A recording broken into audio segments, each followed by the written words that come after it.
All vacation break முடிஞ்சு again come back to my business. இந்த cookie pie வந்து நம்ம பிக்சர் நல்லா தான் போயிட்டுருக்கு. பட் எனக்கு வீடியோ போஸ்ட் பண்ண டைம் இல்லாதனால நான் இப்போ தான் போஸ்ட் பண்ணுறேன். ஸோ ஃபஸ்ட் டைம் வந்து நான் பண்ணும்போது இந்த குயி கன்சிஸ்டன்சியே வரல. நிறைய சொதப்பல்ஸ் பண்ணேன். நல்லா வந்ததுக்கப்புறம் தான் நான் இந்த பேஜில் போஸ்ட் பண்ணவே ஆரம்பித்தேன். ஸோ ஃபஸ்ட் டைம் என்னென்ன சொதப்பல்ஸ்லாம் பண்ணேன், ஒரு சில டிப்ஸ் வந்து உங்கள்கிட்ட நான் ஷேர் பண்ணிக்கிறேன்.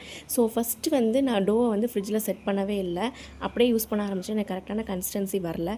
ஸோ அதனால் டோ வந்து எப்போவுமே ஒரு 15 மினிட்ஸ் ஃப்ரிட்ஜில் செட் பண்ணிக்கோங்க. அதே மாதிரி சாக்லேட் உள்ளே வைக்கிறது வந்து நம்ம வந்து காம்பவுண்ட் சாக்லேட் யூஸ் பண்ணோன்னா மெல்ட் ஆக மாட்டேங்குது. ஸோ உங்களுக்கு பட்ஜெட் ஃப்ரெண்ட்லியாக வேணும்னா மில்க் சாக்லேட்டோ இல்லை வந்து சாக்கோ ஃபில்லிங் வந்து யூஸ் பண்ணிக்கோங்க. இல்லை அப்படின்னா கோர்ச்சட் சாக்லேட் யூஸ் பண்ணிக்கோங்க. அதே மாதிரி பேக்கிங் டைம் வந்து நம்ம வந்து அதிகமாக வைக்கக்கூடாது. அதிகமாக வச்சோம் அப்படின்னா நமக்கு வந்து கருகி போயிடுது. ஸோ அதனால் கரெக்டாக 20 மினிட்ஸ் வந்து எடுத்துகிட்டு அப்புறம் யூஸ் பண்ணிக்கோங்க. அதே மாதிரி மேலே வந்து சாஃப்டாக இல்லைன்னு சொல்லிட்டு ரொம்ப நேரம் பேக் பண்ணிடாதீங்க.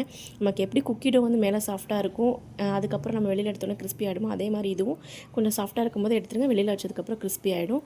அதே மாதிரி வந்து டோ வந்து கம்மியாக யூஸ் பண்ணுங்கள். ஃபில்லிங் வந்து நிறையா யூஸ் பண்ணி பாருங்கள்.